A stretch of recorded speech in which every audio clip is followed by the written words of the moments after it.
US intelligence officials have assessed that the Lebanese militant group Hezbollah could carry out an attack on the US.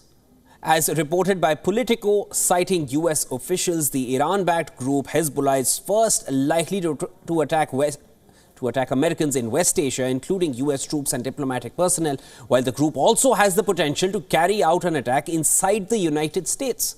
Now, US intelligence agencies say that Hezbollah has an expansive international network that would allow it to use operatives to carry out an attack in the US. They say that the group has capabilities that other terrorist groups in the region do not, and that includes ISIS.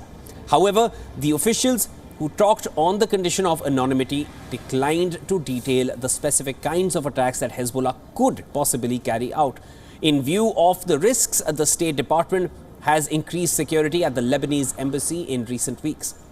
Senior Biden administration officials said publicly after October 7th Hamas attacks on Israel that Iran and its proxies are most likely not seeking a wider conflict. However, US troops in West Asia have been under constant attacks by multiple Iranian proxy groups which function from Iraq and Syria. At least 127 attacks, viewers. 127 attacks have been launched so far on American forces in Iraq and Syria. And all this has happened ever since October 7th.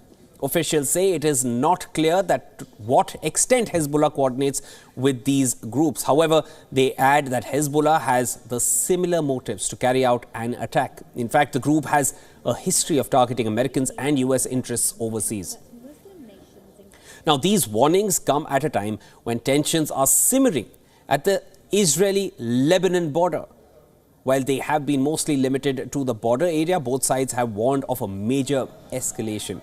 Things are particularly tensed after a Hezbollah commander was killed in Israeli strikes, while a senior Hamas leader was also killed in Beirut just days ago, though Israel has not claimed responsibility for the attacks.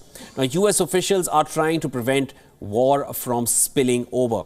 But we are still seeing attacks happening across different regions and wider regions in West Asia. The administration has reportedly backed a plan that would move Hezbollah forces away from Israel's northern border. But officials say talks have stalled in recent days.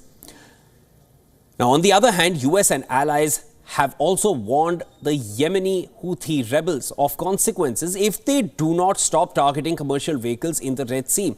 Now, these ultimatums have been issued to the Houthis since several weeks now, but there has been no reduction in the number of attacks that they've carried out in the Red Sea. The United Nations Security Council has approved a resolution that was sponsored by the US, demanding an immediate halt to the attacks. The best solution to this situation not escalating is for the Houthis to stop these attacks. In the interim, since they've shown no predilection to do that, we're going to do everything we have to do to protect shipping in the Red Sea, and I think I'm just going to leave it there.